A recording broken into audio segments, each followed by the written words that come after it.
Moldova devleti premier-ministrusu Vasiliy Tofan açarkana yeni hükümetin ilk oturuşunu danıştı hepsi kollegalarına hem belli etti hükümet azalarına en önemli işleri geleceği deyini. E o zi importantă pentru noi, cred că cu toții avem un pic emoții, da? Este uman.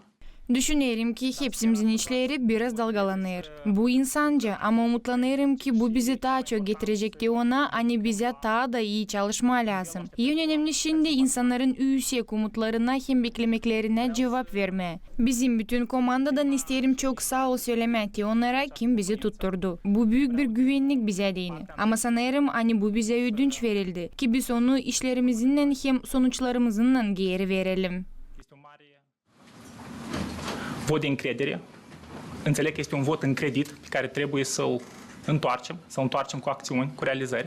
Yeni hükümet azalarına Moldova Devleti Prezidenti Maya Sandu da danıştı. O hükümetin yönünde belli uğurları angılarının yakınlarda pek lazımlı işleme. Oraya girer ekonomikanın gelişmesi, iş yerlerin zeydelmesi hem Avrupa fondlarının daha iyi kullanması.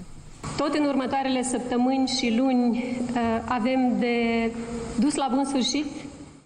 Gelen haftalarda hem aylarda bize lazım olacak Bitkiyadan birkaç önemli reforma sonuna getirmeye angılarını çekettirdik. Dün parlamentte biz işittik büyük adam hakları, ekonomik tarafından ilerlemeyi başlama, biznes uğru yükseltme, daha iyice devletin varlığını kullanma hem Avrupa fondlarını öğrenme. Sorarız size tutarsınız bu lafları.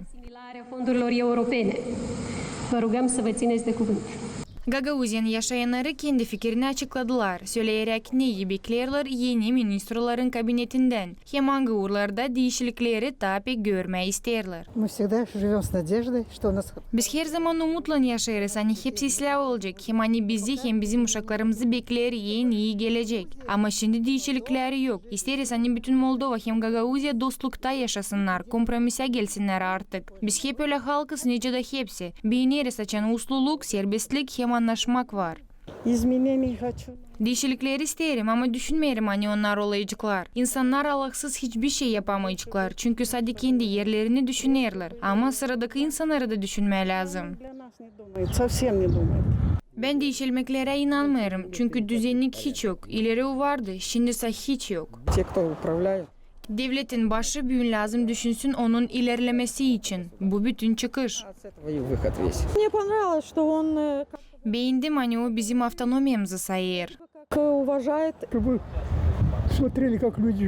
Baksınlar hem düşünsünler nice canlı insan bu ilk. Hem düşünsünler hani olsun iş insana hem hani gençler buradan dil lazım gitsinler. Hükümetsiz bu olmaz.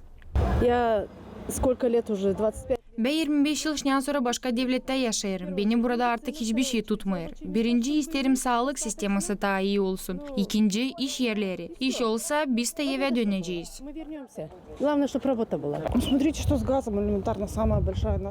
Gaz durumuna bakın. Bizim en büyük sorunlarımız. Kışın nasıl ısınalım? Ne kadar kazanma lazım? Onlara hükümete yeter. Ama biz ne yapalım?